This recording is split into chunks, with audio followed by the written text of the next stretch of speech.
ایک اب نیا آیا ہے شوشہ، اور وہ کیا ہے؟ رینڈ کارپوریشن ہے امریکہ کی ایک بہت بڑا تھنک ٹینک، سب سے بڑا، سب سے اونچا۔ اس کی سفارشات جو ہے وہ محکمہ دفاع کو جاتی ہے، خارجہ محکمے کو جاتی ہیں، اور ان تھنک ٹینکس کے مشوروں پر اور تجاویز پر لوگ عمل کرتے ہیں۔ حکومت جو ہے ان کو غور سے دیکھتی ہے، عمل کرتی ہے۔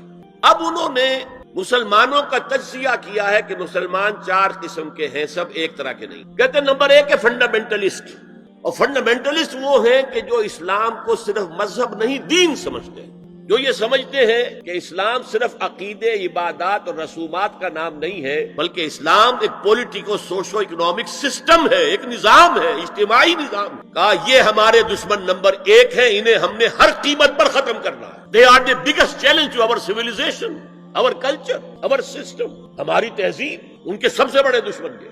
نمبر 2 ٹریڈیشنلسٹ ہے، روایت پسند۔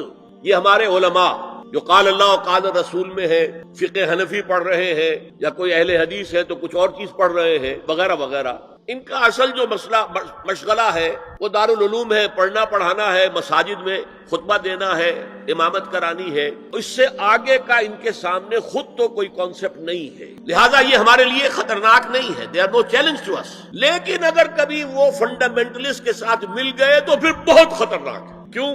ان کے پاس عوام تک رسائی کا بہت بڑا ذریعہ ہے۔ ہر جمعے کو ایک اجتماع ہو رہا ہے، جلسہ ہو رہا ہے۔ چھوٹی سی جلسی کرنی ہو تو ہزاروں روپیہ خرچ کرنا پڑتا ہے، اشتہار ہے، پوسٹر ہے، فلاں ہے، اور یہاں لوگ چلے آ رہے ہیں نہا دھو کر، کپڑے بدل کر، اچھے عطر بھی لگا کر آ رہے ہیں، کچے دھاگے سے بندھے ہوئے، تو ان کے پاس تو بڑا ذریعہ ہے۔ یہ اگر فنڈامنٹل کے ساتھ مل گئے تو بہت خطرناک ہے۔ لہٰذا ان کے لیے تو یہ ہے کہ اولاً تو ان کو ایک دوسرے سے دور رکھو، اور جو ٹریڈیشنلسٹ ہیں انہیں اپنے باہمی جو مسلکی اختلافات ہیں، فرقے وارانہ اختلافات ہیں، ان کے اندر بزی رکھو، شوشے چھوڑتے رہو تاکہ وہ اسی بحث کے اندر مناظرے بازی میں لگے رہیں۔ تیسرے انہوں نے کہا ماڈرنسٹ ہے۔ یہ وہ لوگ ہیں کہ جو اسلام کی ایک تعبیر جدید کر رہے ہیں اور اسے ہماری تہذیب کے ساتھ ہم آہنگ، کمپیٹیبل بنا رہے ہیں۔ ان کی مدد کرو، انہیں سپورٹ کرو، انہیں پیسہ دو، اور ان کے لیے خاص طور پر پرنٹ اور الیکٹرانک میڈیا میں ان کی اپیئرنس کا بندوبست کرو، اس لیے ان کے پاس کوئی اور ذریعہ تو ہے نہیں۔ ان میں سے کسی کو کوئی مسجد میں خطیب بنا کر تو نہیں کھڑا کرے گا،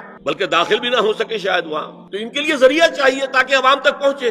آج کا سب سے بڑا ذریعہ ٹیلی ویژن ہے، لاؤ انہیں اس پر، اور انگریزی پریس ہمارا خاص طور پر جو ہے ان کا اعلی کار ہے۔ ان کے لیے یہ ہے کہ ان کی مدد کرو، سپورٹ کرو، اور انہیں پرنٹ اور الیکٹرانک میڈیا کے اندر انہیں ایکسپوژر دو۔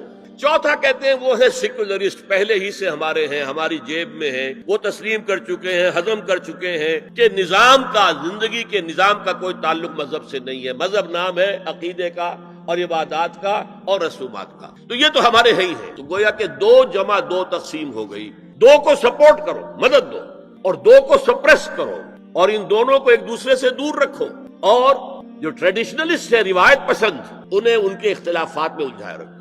یہ ہے پالیسی جس کے تحت آج ایسی باتیں آپ کو اپنے الیکٹرانک میڈیا سے، ٹیلی ویژن سے سننے میں آ رہی ہیں، اور بڑے بڑے دانشور ہیں جو کہہ رہے ہیں